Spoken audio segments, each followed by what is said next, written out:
Welcome back to Havana Media. My name is Boniface Owino, and as usual, I'm going to be your host for today. You know, I've been wondering how we ended up being here, and I think I've been asking this question, that how did we end up having such kind of leaders as we have in Kenya, the ones that are leading us, like the politicians, because what they are doing is totally different from what people expect.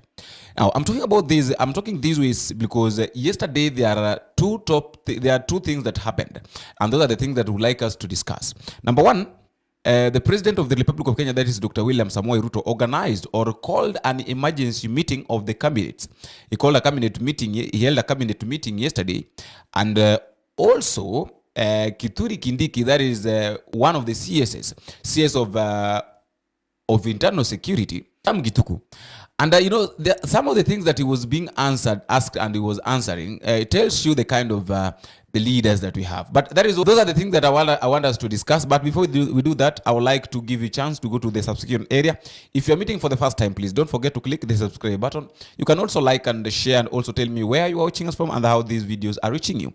As I normally say, that feedback is normally the key thing in any form of communication. Don't forget to tell me where you're watching us from, and I also appreciate those who have been giving us a support, because without your support, this channel cannot grow and it cannot be where it is as now.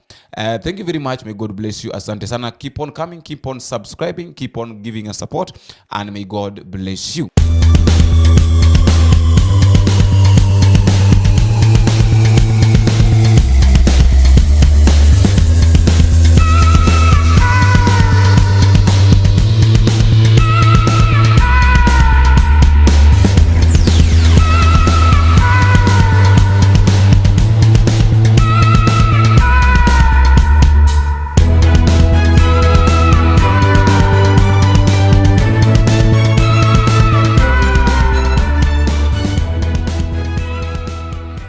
Start with this issue of Kithure Kindiki.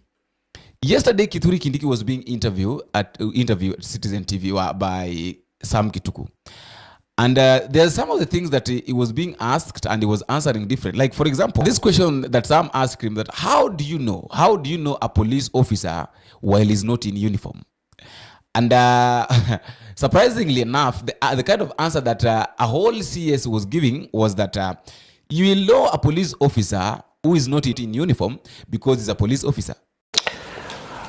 Crowd control policing is different from other policing activities, including crime prevention, policing activities. And a police officer does not become a police officer if he's wearing a uniform. He's a police officer because he's a police officer. But the short answer to your question is that crowd control policing techniques are very different because of the nature of the engagement. And what we have witnessed, I think, in the past 2 weeks have told us that the organization of crimes is quite high around opportunistic people who want to bring down the country. So we've learned our lessons, and the short answer is that we had police in uniform and other officers who are not in uniform, and there's nothing irregular about that.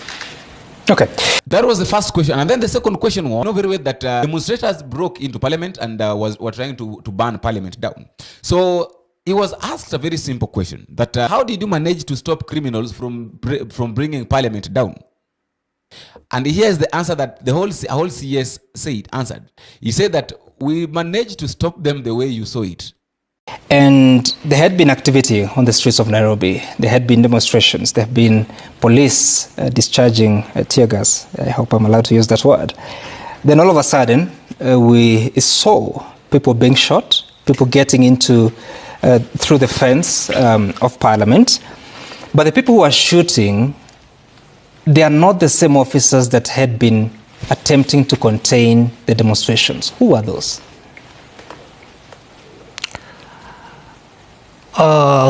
As I said, cases of shooting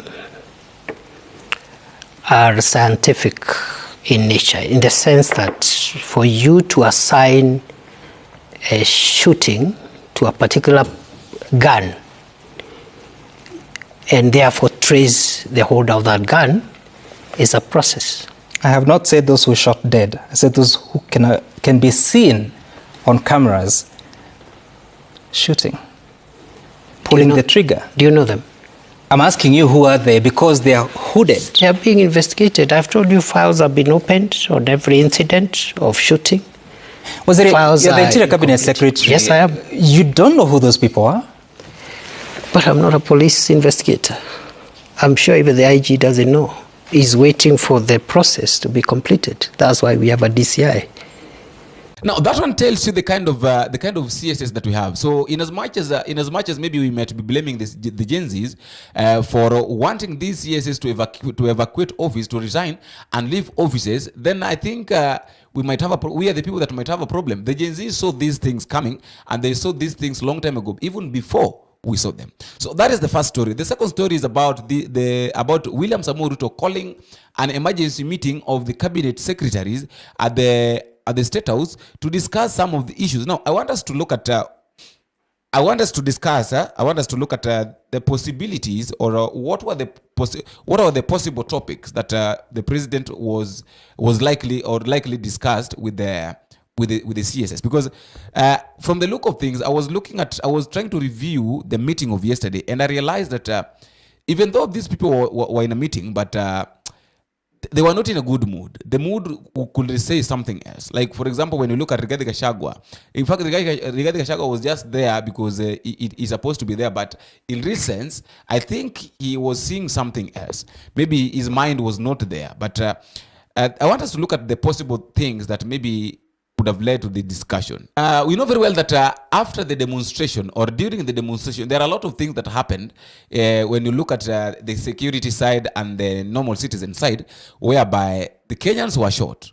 Some died, some injured, some are still in hospitals, and some even lost their businesses. Their businesses were burned down. Things were stolen, something like that.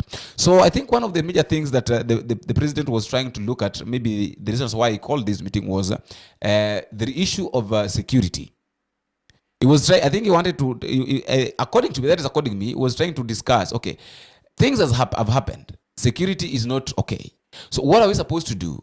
After realizing that people are complaining on security matters, whereby police officers are shooting normal citizens without doing anything. Normal citizens, some goons are being hired by the members of parliament to go and attack other people's businesses, claiming that they are the Gen Zs. That is number one. The second thing that I think was on a matter of discussion was this. We know very well that after the demonstration, this issue must affect William Samoei Ruto. And now I think he was trying to look at it. He called his cabinet to try and ask them that, okay, we know that the deed has been done, but now how is this thing going to affect us as the cabinet, or as the members, as the politicians after this? Because people do not want us. That is one of the things that we have to accept, that people don't want William Ruto together with his cabinet. And that is why they are singing that Ruto together with his cabinet must go. And if Ruto will maintain office, then he must make sure that the people that surrounds him are kicked out of office. That is number two. The third thing, we know very well that Ruto has been trying to make his own brand. And all over the world, the other time we saw Ruto going to America. So I think he was trying to do this, like, the demonstration has been in my country as a president, and I've been trying as much as I can, maybe to make the image of my country and myself outside, so that and we've had even Ruto, whenever they go, Ruto is the one who has been talking. Ruto is the one who has been talking on behalf of African leaders, on behalf of African presidents. When he was saying that African presidents are being taken as nobody, as quacks, because any moment, and the third world, a grown country like America has a meeting, they summon one president summons all the 54 presidents, and they manage to go there. So those are the things that William Ruto is trying to consider, that what will I say in case there is another meeting? Will I be able to speak on behalf of Africans? And if I speak, what will they say? Because we know very well that things that have happened in the country have never happened in any other country. These kind of demonstrations have never happened. That the Gen Zs, that people are even saying that you have to go. You are the president, and your people do not want you. So it shows a lot of problems, and I think it has caused a lot of panic in Ruto's government and not know. In short, Ruto do not know what next. And then the last one, which is the main one, I think the main discussion, this one now was the main discussion, that people are saying that the CSS should vacate offices. And I want us to listen to Baba. I think Boni Alwala is the one now who raised this thing very clearly the other day at the Senate when he was saying that there is nothing to begin here. I want us to listen to the way Boni Alwala was saying concerning this issue of CSS, the PSS, the advisors, and all these people evacuating the office. Listen to Boni Alwala. Mr. Speaker, finally, things to do. Mr. President, dissolve cabinet, reconstituted. Mr. President, disband officers outside the Constitution, including CAS, including Prime Cabinet Secretary. It is not in the Constitution of Kenya. Mr. Speaker, including officers of First Ladies, including, Mr. Speaker, advisors. If advisors are useful, then what David Ndii is doing is not advice, is misadvice. Mr. Speaker, the President should quickly restructure the security organs by firing people, the IG included. And finally, but not least, all the Sky teams must be grounded. I thank you, Mr. Speaker, and I'm on. Now, I know according to William Samoei Ruto, maybe he's planning to reshuffle these cabinets, but what people want, people do not want the reshufflement. People want these CSS to evacuate the offices. Like, for instance, there are five, like I think there are 5 or 6 CSS that needs to evacuate the office. Number one, we have got Kipchumba Murkomen. That is the CS of Roads and Transport.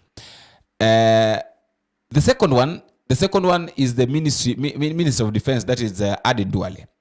The third one is the Minister of Internal Security, that is Kithure Kindiki. The fourth one is the Minister of Energy, that is Chirchir.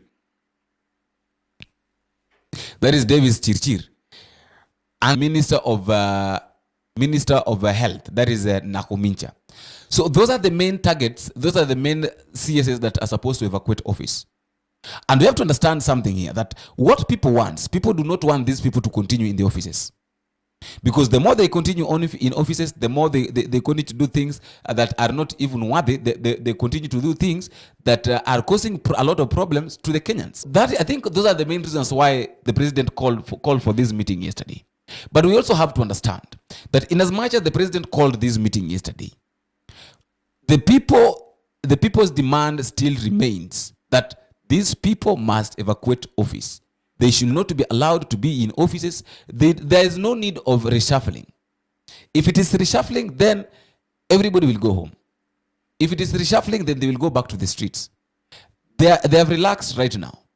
But what they want to see is that these ministers, these CSS, evacuate offices. In short, their offices must remain vacant for other people to come. But I have a question.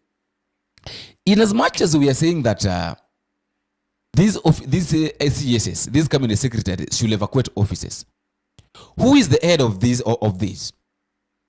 Is the president. So in as much as these people will evacuate offices, the same person that elected them, the same person that gave them these offices, will go again to take other people to replace them with the same people, and we don't know whether the people that will come will be even more unworthy, more incompetent than even the ones that are in the offices. What is going to be the outcome? Like, we know very well that the Gen Zs do not want us. And I really appreciate what the Gen Zs have done, by the way, because it is only after the Gen Zs peaceful demonstration that now all these things are happening. Suppose the Gen Zs did not come out publicly to maybe to demonstrate and claim that these people should leave offices, we could have continued having incompetent leaders, incompetent CSS directing us. Like, how can yesterday I had Nakumincha saying that there was an editing error, typing error. How does a whole CS say that there has been a typing error in her department, in her office? Why and how?